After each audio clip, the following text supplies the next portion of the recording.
ખેડબ્રહ્મા તાલુકાના ગાંડુ ગ્રામ પંચાયતના ગ્રામજનો દ્વારા તાલુકા વિકાસ અધિકારીને સરપંચ વિરોધ કરેલી ખોટી ફરિયાદ બાબતે ખુલાસો કરવામાં આવ્યો અને લેખિત ફરિયાદ આપવામાં આવી હતી।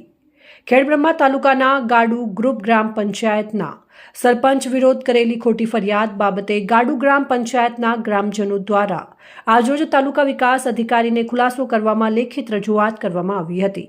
તાલુકા વિકાસ અધિકારી સમક્ષ અમુક ગાડુ ગ્રામ પંચાયતના ગ્રામજનો દ્વારા સરપંચના વિરોધમાં થયેલી ખોટી ફરિયાદ બાબતે ખુલાસો કરવામાં આવ્યો હતો, જે બાબતે લેખિતમાં અરજી આપવામાં આવી હતી। ગાડુ ગ્રુપ ગ્રામ પંચાયતના અમુક વિઘ્ન સંતોષી સભ્યો દ્વારા ગાડુ ગ્રુપ ગ્રામ પંચાયતના સરપંચ રાવલ વિરેન્દ્રકુમાર રમણલાલ વિરુદ્ધ સંબંધિત ફરિયાદ કરેલ છે, જેથી ગાડુ ગ્રામજનો દ્વારા સ્પષ્ટપણે જણાવી રહ્યા છે કે આ ફરિયાદ સંપૂર્ણપણે પાયાવિહોણી અને નિરાધાર કક્ષાની હોય તેમ સ્પષ્ટ જણાઈ આવે છે। તેઓ ગાડુ ગ્રામ પંચાયતના ગ્રામજનો દ્વારા સામેના માણસો દ્વારા કરવામાં આવેલા આક્ષેપો તદ્દન ખોટા છે તેવું ગ્રામજનોએ જણાવ્યું હતું। રિપોર્ટર ચંદ્રશેખર ભાવસાર, ખેડબ્રહ્મા। 40 વર્ષમાં કોમ ના થતું એ આ સરપંચે 4 વર્ષમાં કરીને બતાવ્યું છે અને અમારા ગામમાં જે વિધવા બહેનોનું મકાન નહોતો મળતો એ પણ આ સરપંચે આપ્યો છે અને કોઈ કોમ અમારા ગામનું બાકી નથી રાખ્યું। જે સજલધારાનું પાણી હતું એ પણ અમને પકાડ્યું છે। શું નામ કાકા આપનું? જસવંતભાઈ ભીખાભાઈ, ગાડુ વસાહત। ગાડુ વસાહતમાં રહેવાનું? ઠાકોર।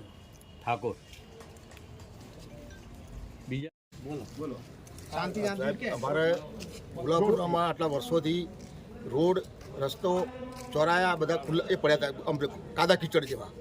એ બધું અત્યારે આ સરપંચ નવો આવ્યો એ બધું અત્યારે દેખાય છે। આટલા વર્ષથી સરપંચ હતા જૂના, કંઈ કામ કર્યું નથી।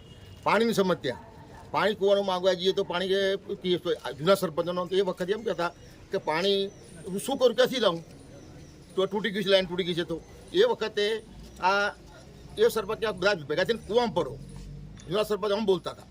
અને અત્યારે આ સરપંચને મેં મારા જેટલી વાર કીધેલું છે, આ 4 વર્ષ થયા લગભગ એમને, તો 4 વર્ષ એટલે કીધું કે સાહેબ ભાઈ સરપંચ સાહેબ પાણી નથી, 7 દાડા થયા છે। તો સરપંચ તાત્કાલિક લેન્ડ તૂટી ગયું હોય તો તાત્કાલિક ઉપર ઊભા રહી લેન્ડ ફિટ કરી દે, ફિટ કરાવી કારીગર જોડે, મજૂર જોડે, અને એને પાણી અમને આપી દે। 4 વર્ષથી કોઈ શિકાયત નથી અમારે પાણીની, તમને કહું આ બી સગવડતા છે ભાઈ, બીજું તો હું તો કહી। અને આ સરપંચ જોડે જે પેલા લોકોએ ભ્રષ્ટાચારનો આક્ષેપ કર્યો છે, એ સાચો છે કે ખોટો છે? એ તમામ ખોટું છે। બોલો। હા, એ તમામ ખોટું છે। એ કોઈ કર્યું ને એ બધા એ બદમાશ માણસો બધા છે। એ મુખી જ બદમાશ છે, એ જ બદમાશ। એ તમને અહીંયા હાલ મને તો આ જો વિડીયો છે ને તો મારા પર કેસ કરશે। આ મારો વિડીયો તમે મોકલાવશો ને તો મારા પર કેસ કરશે।